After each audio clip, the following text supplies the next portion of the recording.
नमस्कार दोस्तों, आपका हमारे YouTube चैनल धार्मिक कथाएं और कहानियाँ में स्वागत है।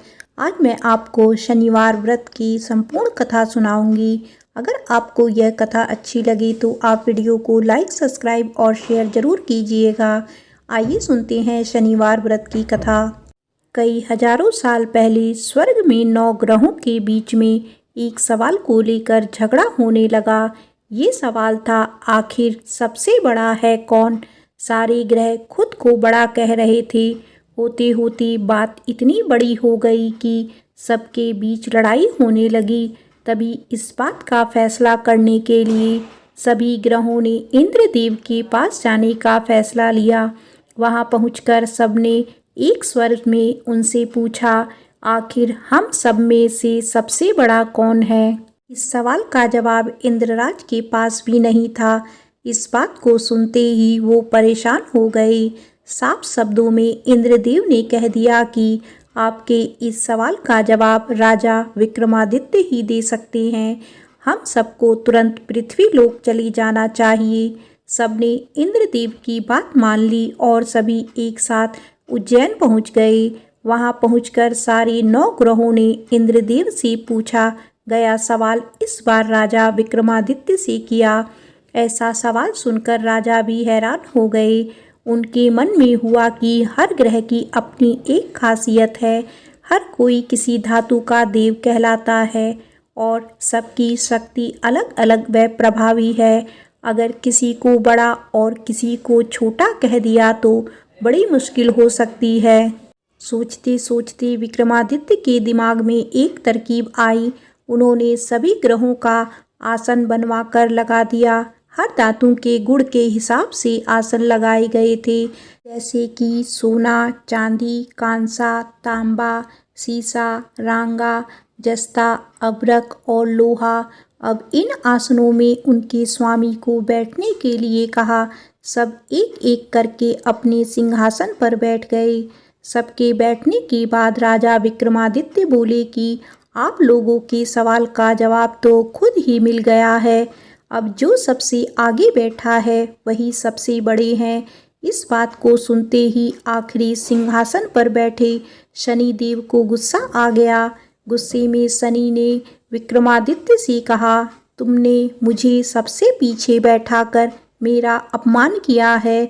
तुम्हें मेरी शक्तियों का अंदाजा नहीं है। मैं तुम्हें पूरी तरह से खत्म कर दूंगा। उन्होंने आगे कहा कि सूर्य किसी राशि में 1 महीने, चंद्रमा किसी राशि में 2.25 दिन, मंगल एक राशि में 1.5 महीने, बुध व शुक्र 1 महीने, बृहस्पति 13 महीने ही रहते हैं। इन सब के मुकाबले मैं किसी भी राशि में 7.5 साल तक 7.5 बनकर रहता हूँ। कई देवता मेरे प्रकोप से पीड़ित हैं। भगवान राम को भी 7.5 का प्रकोप झेलना पड़ा। इसी वजह से वो जंगल गए थे। रावण भी 7.5 की वजह से ही लड़ाई में मारा गया था। अब तुम्हारी बारी है। तुम भी मेरे प्रकोप से बच नहीं पाओगे। अब ये सब देखकर अन्य ग्रहों के देवता चले गए और शनिदेव भी नाराज होते हुए आगे निकल गए।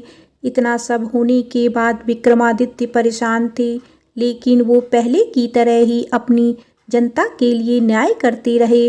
होते होते वो आनंद से अपना जीवन जीने लगे, पर शनिदेव अपना अपमान बिल्कुल भी नहीं भूले थे। बदला लेने के मन से एक दिन शनिदेव घोड़ा व्यापारी के रूप में उज्जैन पहुँचे। वहां पहुँचते ही उन्होंने खबर फैला दी कि उनके पास खूब तेज दौड़ने वाले घोड़े हैं। इस खबर के मिलते ही राजा ने घोड़े का ख्याल रखने वाले अश्वपाल को कहा कि जाओ उससे घोड़ा खरीद कर ले आओ। वो गया और देखा कि घोड़ा काफ़ी कीमती है। फिर विक्रमादित्य खुद गए और एक ताकतवर घोड़ा पसंद कर लिया। उसके बाद घोड़े की गति को देखने के लिए विक्रमादित्य उस घोड़े पर सवार होने लगे। तभी घोड़ा हवा में तेजी से दौड़ा और राजा को जंगल ले जाकर छोड़ दिया। जंगल से राजा अपने नगर वापस आने का रास्ता ढूंढने लगे। उन्होंने कई घंटों तक रास्ता ढूंढा, लेकिन उन्हें रास्ता नहीं मिला और वो भूख प्यास से तड़पने लगे। कुछ ही देर में उन्हें एक चरवाहा दिखा। उससे राजा ने पानी मांगकर पी लिया और पानी के बदले में उसे अपनी सोने की अंगूठी दे दी। उसके बाद राजा रास्ता पूछते हुए एक नगर में पहुँचे। वहाँ सामने ही राजा को एक सेठ की दुकान दिखाई दी।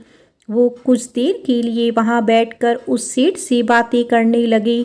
उसी वक्त सेठ की दुकान की चीज़ें बहुत तेज़ी से बिकने लगी। सेठ को लगा कि राजा उसके लिए भाग्यशाली है, इसीलिए वो उन्हें अपने घर खाना खिलाने के लिए ले गए। घर पहुंचकर सेठ कुछ देर के लिए राजा को एक कमरे में छोड़कर बाहर गए। वहां राजा ने एक खूंटी पर हीरे का हार लटका हुआ देखा। तभी एक घंटी बजी और देखते ही देखते खूंटी ने उस हार को निगल लिया। ये सब देखने के बाद राजा बड़ा हैरान हुए। कुछ देर बाद सेठ वहां आया तो उसे वो हार नहीं दिखा। तभी उसे विक्रमादित्य पर हार चोरी करने का शक हुआ। सेठ ने उसकी शिकायत उस नगर के राजा को कर दी। सैनिक विक्रमादित्य को जंजीर में जकड़कर उस राज्य के राजा के पास ले गए। राजा ने विक्रमादित्य से पूछा, वो हार कहाँ है? उन्होंने जवाब दिया, उसे वहाँ की खूंटी निकल गई जिसमें वो हार टंगा हुआ था। इस बात को सुनते ही राजा गुस्से से लाल हो गए। राजा जवाब से संतुष्ट नहीं थे, इसीलिए विक्रमादित्य को हीरे के हार का घोषित करते हुए हाथ पांव काटने की सजा सुना दी। सैनिकों ने राजा का आदेश मानते हुए विक्रमादित्य के हाथ पांव काटकर उसे सड़क पर यूं ही छोड़ दिया। सड़क पर इस तरह से पड़े हुए विक्रमादित्य को कई दिन हो गए थे। एक दिन तेली को उन पर दया आ गई और उन्होंने अपने घर लेकर चला गया। उन्हें बैल हाँकने वाले कोलू की जगह काम दिया। अब विक्रमादित्य रोज बैलों को आवाज़ देकर उन्हें हाँकते थे। रोज बैलों को हाँकने का काम करने पर विक्रमादित्य को बदले में खाना मिलता था। इसी तरह होते होते 7.5 साल बीत गए। 7.5 साल बाद जब राजा 7.5 खत्म हुई तो वर्षा ऋतु शुरू हो गई। विक्रमादित्य एक रात बादल और बारिश के राग वाला गाना जोर जोर से गा रहे थे।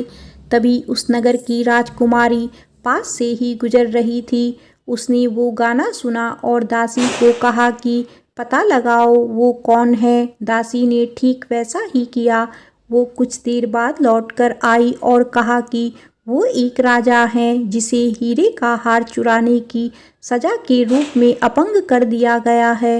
राजकुमारी को उसका बादल बारिश के राग वाला गाना खूब पसंद आया था, इसीलिए उसने अपंग राजा से शादी करने का फैसला लिया। इस बारे में जब राजकुमारी ने अपने माँ बाप को बताया तो उन्होंने इस रिश्ते से इनकार कर दिया। विक्रमादित्य के संगीत पर मोहित उस राजकुमारी ने जिद पकड़ ली कि वो शादी करेगी तो विक्रमादित्य से ही करेगी, वरना वो अपने प्राण त्याग देगी। बेटी की जिद के आगे हारकर उन्होंने उसकी शादी विक्रमादित्य से करवा दी।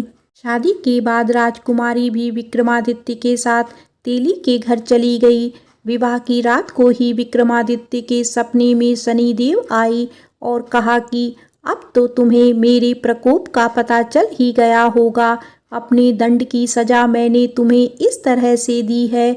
सपने में ही राजा दुखी होकर शनिदेव से माफ़ी मांगने लगा और प्रार्थना करते हुए बोले, आपने मुझे जितना दुख दर्द दिया है उतनी किसी और को मत देना। विक्रमादित्य की प्रार्थना सुनकर शनिदेव को अच्छा लगा। उन्होंने सपने में ही उन्हें बताया कि जो भी इंसान मेरी पूजा करेगा, मुझ पर ही मन लगाकर ध्यान रख के करेगा, मेरी कथा सुनेगा, चींटियों को आटा खिलाएगा, वो मेरे प्रकोप से हमेशा बचा रहेगा। साथ ही मैं उनके मनोरथ भी पूरे करूँगा। सपने में ये सब देखते ही विक्रमादित्य की नींद खुल गई और उनके हाथ पांव भी लौट आए थे। अपंगता से छुटकारा पाकर वो बहुत खुश हुए। उन्होंने मन से शनिदेव को धन्यवाद किया। इसके बाद विक्रमादित्य ने अपनी पत्नी को शनिदेव के प्रकोप की पूरी कहानी सुनाई। तभी सेठ को भी पता चला कि वो अपंग इंसान राजा विक्रमादित्य हैं। उसने दौड़कर राजा से माफ़ी मांगी। राजा ने भी उसे माफ़ कर दिया क्योंकि उन्हें पता था कि यह सब कुछ शनिदेव की वजह से हो रहा है। सेठ ने दोबारा विक्रमादित्य को अपने साथ घर चलने के लिए कहा। वहाँ सब मिलकर खाना खा रहे थे। उसी समय एक और हार खूंटी ने निगल लिया। इस दृश्य को सबने देखा और हैरान हो गए। कुछ देर बाद सेठ को अपनी करनी पर पछतावा हुआ और उन्होंने अपनी बेटी की शादी विक्रमादित्य से करवा दी। विवाह में सेठ ने उसे खूब सारे आभूषण दिए। राजा विक्रमादित्य अपनी दोनों पत्नियों के साथ राज्य वापस चल पहुँचे। वहाँ धूमधाम से उनका स्वागत हुआ। अगले ही दिन विक्रमादित्य ने यह घोषणा करवा दी कि सारे ग्रहों में सबसे श्रेष्ठ शनिदेव हैं। प्रेम से बोलो शनिदेव की जय। आइए अब सुनते हैं शनिदेव के जन्म की पौराणिक कथा। स्कंद पुराण के अनुसार सबसे अधिक प्रचलित शनि उत्पत्ति की कथा इस प्रकार है।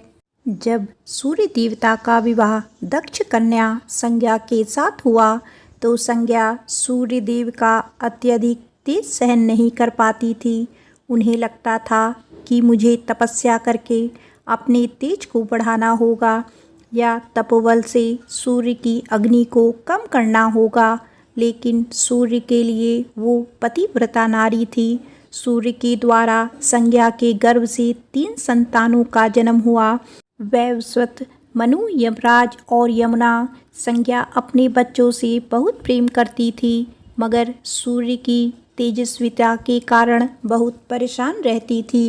एक दिन संज्ञा ने सोचा कि सूर्य से अलग होकर मैं अपने मायके जाकर घोर तपस्या करूंगी और यदि विरोध हुआ तो दूर कहीं एकांत में जाकर तप करना उचित रहेगा।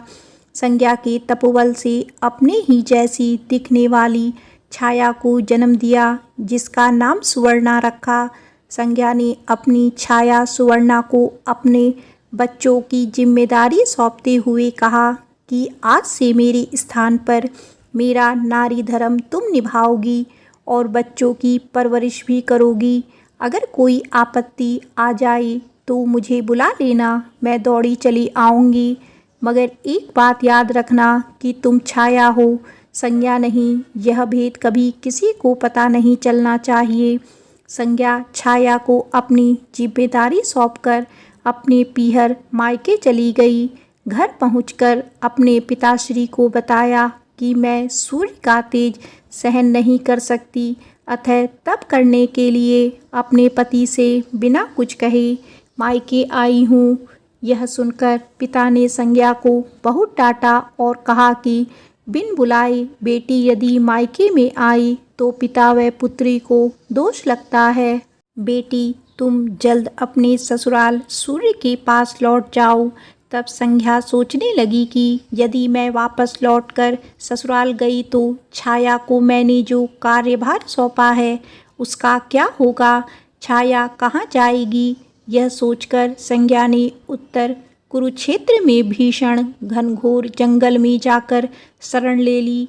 अपनी खूबसूरती तथा यौवन को लेकर उन्हें जंगल में डर लग रहा था, अतः उन्होंने बड़वा घोड़ी का रूप धारण किया ताकि कोई उन्हें पहचान न सके और तप करने लगी। उधर सूर्य और छाया के मिलन से 3 बच्चों का जन्म हुआ।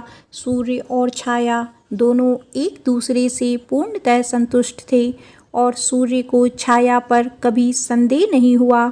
छाया ने जिन 3 बच्चों को जन्म दिया था उनके नाम थे मनु, शनिदेव एवं पुत्री भद्रा।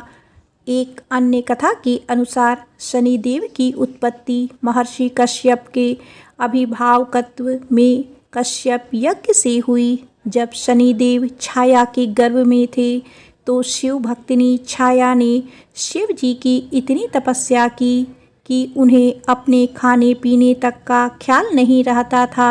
छाया ने अपने आप को इतना तपाया कि गर्भ के बच्चे पर भी तप का प्रभाव हुआ और छाया के भूखे प्यासे रहने तथा धूप गर्मी में तपन से गर्भ में ही शनि का रंग काला हो गया।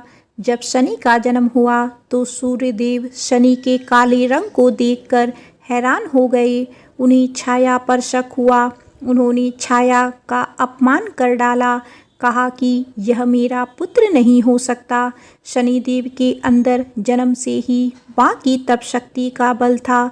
जब उन्होंने देखा कि मेरे पिता माँ का अपमान कर रहे हैं, तब उन्होंने क्रूर दृष्टि से अपने पिता को देखा तो पिता सूर्य की पूरी देह का रंग काला और उनकी छाया काया धूमिल पड़ गई। उनके रथ के घोड़ों की चाल रुक गई, रथ आगे नहीं चल सका। तब सूर्यदेव परेशान होकर शिवजी को पुकारने लगे। शिवजी ने सूर्यदेव को सलाह दी और कहा कि आपके द्वारा नारी व पुत्र दोनों का अपमान हुआ है, इसीलिए आपको यह दोष लगा है। सूर्यदेव ने अपनी गलती की क्षमा मांगी और शिवजी को प्रसन्न करके पूर्वतः पुनः सुंदर रूप एवं घोड़ों की गति प्राप्त की।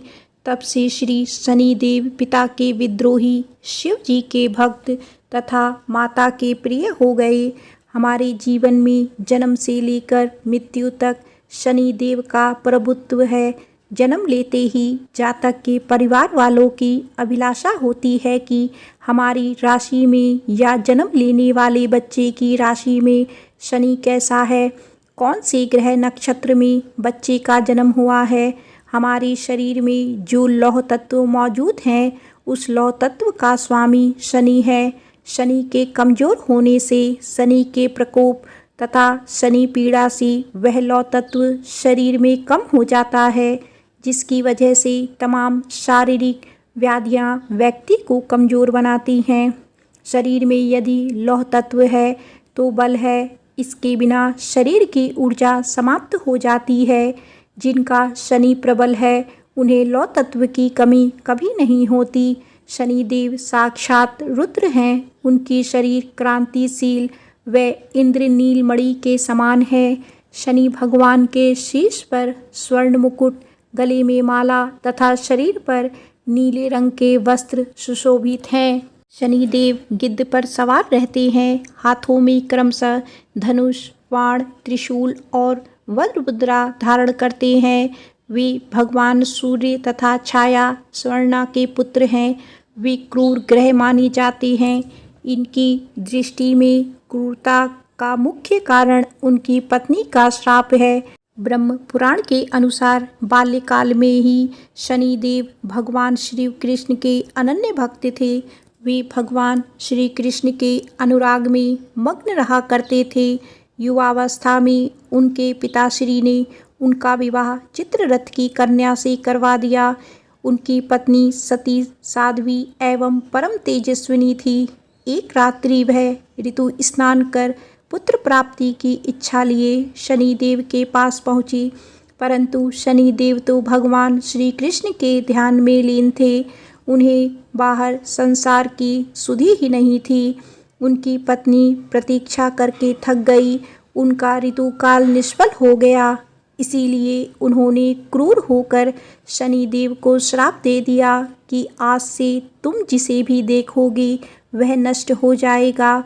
ध्यान टूटने पर शनिदेव ने अपनी पत्नी को मनाया। उनकी धर्मपत्नी को अपनी भूल पर पश्चाताप हुआ, किंतु श्राप के प्रतिकार की शक्ति उनमें नहीं थी। तभी से शनिदेव अपना सिर नीचा करके रहने लगे, क्योंकि वे नहीं चाहते थे कि उनकी दृष्टि से किसी का अनिष्ट हो। ज्योतिष शास्त्र के अनुसार शनि ग्रह यदि कहीं रोहिणी भेदन कर दे तो पृथ्वी पर 12 वर्षों का घोर अकाल पड़ जाएगा और प्राणियों का बच पाना मुश्किल हो जाएगा। शनि ग्रह जब रोहिणी भेदन कर बढ़ता जाता है, तब यह योग आता है। यह योग महाराज दशरथ के समय में आने वाला था। तब ज्योतिषियों ने महाराज दशरथ को बताया कि यदि शनि का योग आ जाएगा तो प्रजा अन्न जल के बिना तड़प तड़प कर मर जाएगी। प्रजा को इस कष्ट से बचाने हेतु महाराज दशरथ अपने रथ पर सवार होकर नक्षत्र मंडल में पहुँचे। पहले तो उन्होंने नित्य की भांति शनिदेव को प्रणाम किया। इसके पश्चात क्षत्रिय धर्म के अनुसार उनसे युद्ध करते हुए उन पर संहारास्त्र का संधान किया। तब शनिदेव महाराजा दशरथ की कर्तव्य निष्ठा से अति प्रसन्न हुए और उनसे कहा, वर मांगो। महाराज दशरथ ने वर मांगा कि जब तक सूर्य नक्षत्र आदि विद्यमान हैं तब तक आप रोहिणी भेदन ना करें। शनिदेव ने उन्हें वर देकर संतुष्ट किया। भगवान शनिदेव के अधिदेवता प्रजापति ब्रह्मा और प्रत्यधि देवता यम है। इनका वर्ण कृष्ण, वाहन गिद्ध तथा रथ लोहे का बना है। शनिदेव एक राशि में 30-30 महीने रहते हैं। वे मकर और कुंभ राशि के स्वामी हैं तथा इनकी महादशा 19 वर्ष तक की होती है। इनकी शांति के लिए मृत्युंजय जप की नीलम धारण तथा ब्राह्मण को तिल, भैंस, लोहा, तेल, काला वस्त्र, नीलम, काली गौ, जूता, कस्तूरी और सुवर्ण का दान देना चाहिए। शनिवार को इनकी महिमा को पढ़ने से धन संकट दूर होता है।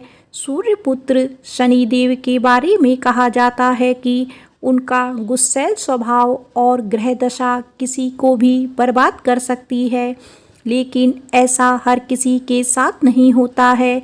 शनिदेव केवल उन्हीं लोगों को परेशान करते हैं जिनके कर्म अच्छे नहीं होते। शनिदेव न्याय के देवता हैं। यही वजह है कि भगवान शिव ने शनिदेव को 9 ग्रहों में न्यायाधीश का काम सौंपा है। मगर क्या आप जानते हैं कि वह शनिदेव जिनके प्रकोप से सारी दुनिया डरती है, वह खुद भी इन 5 लोगों से डरते हैं। नंबर 1, हनुमान जी से डरते हैं शनिदेव। माना जाता है कि शनिदेव पवन पुत्र हनुमान जी से भी बहुत डरते हैं। इसीलिए ऐसा कहा जाता है कि हनुमान जी के दर्शन और उनकी भक्ति करने से शनि के सभी दोष समाप्त हो जाते हैं। जो लोग हनुमान जी की नियमित रूप से पूजा करते हैं उन पर शनि की दशा का खास प्रभाव नहीं पड़ता। यही वजह है कि शनिवार को शनिदेव के साथ साथ हनुमान जी की भी पूजा करते हैं। नंबर 2, श्री कृष्ण से डरते हैं शनिदेव। अच्छों को अपनी लीला से सबक सिखाने वाले भगवान श्री कृष्ण को शनिदेव का इष्ट माना जाता है। मान्यता है कि अपने इष्ट का एक दर्शन पाने को शनिदेव ने श्री कृष्ण जी की तपस्या की थी। शनिदेव के कठोर तप से प्रसन्न होकर श्री कृष्ण जी ने कोयल के रूप में दर्शन दिए। तब शनिदेव ने कहा कि वह अब से श्री कृष्ण के भक्तों को परेशान नहीं करेंगे। नंबर 3, पीपल से भय खाते हैं शनिदेव।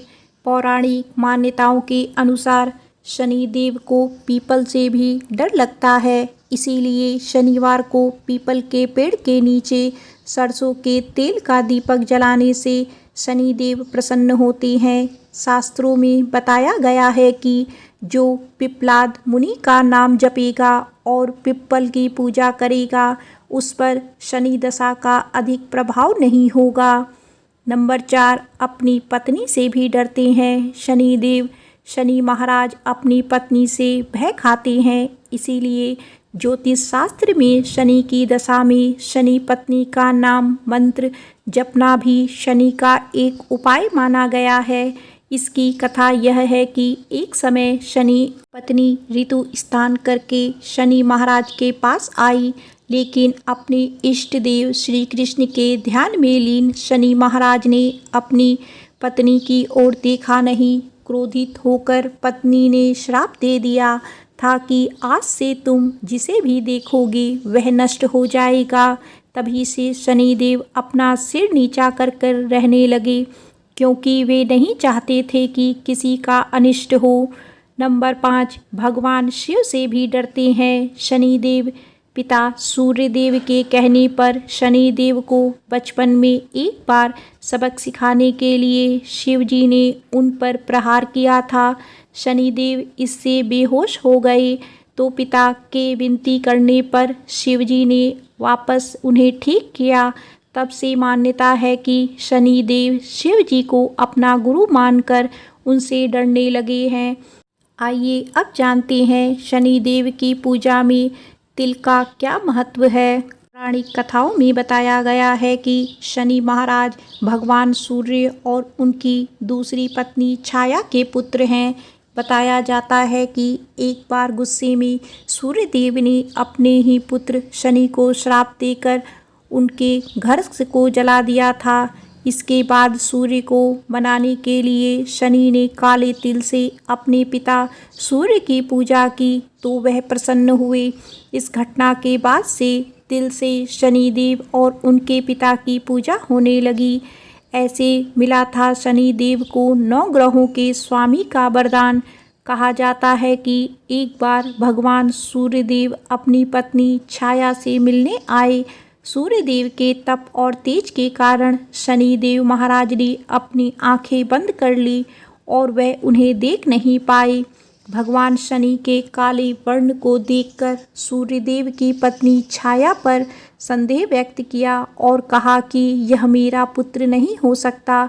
इसके चलते शनिदेव के मन में सूर्य के प्रति शत्रुवत भाव पैदा हो गया। इसके बाद शनिदेव महाराज ने भगवान शिव की कड़ी तपस्या की। भगवान शिव ने शनिदेव की कड़ी तपस्या से प्रसन्न होकर वरदान मांगने को कहा, जिस पर शनिदेव ने भगवान शिव से कहा कि सूर्यदेव उनकी माता को प्रताड़ित और उनका अनादर करते हैं। इससे उनकी माता को हमेशा अपमानित होना पड़ता है। उन्होंने सूर्य से अधिक शक्तिशाली और पूजनीय होने का वरदान मांगा। इस पर भगवान शिव ने शनिदेव को वरदान दिया कि वह 9 ग्रहों के स्वामी होंगे, यानी उन्हें सबसे श्रेष्ठ स्थान की प्राप्ति होगी। इसके साथ ही सिर्फ मानव जाति ही नहीं बल्कि देवता, असुर, गंधर्व, नाग और जगत का हर प्राणी जाति उनसे भयभीत होगा। आइए अब जानते हैं कि हमें शनिवार को किस बातों का विशेष ध्यान रखना चाहिए।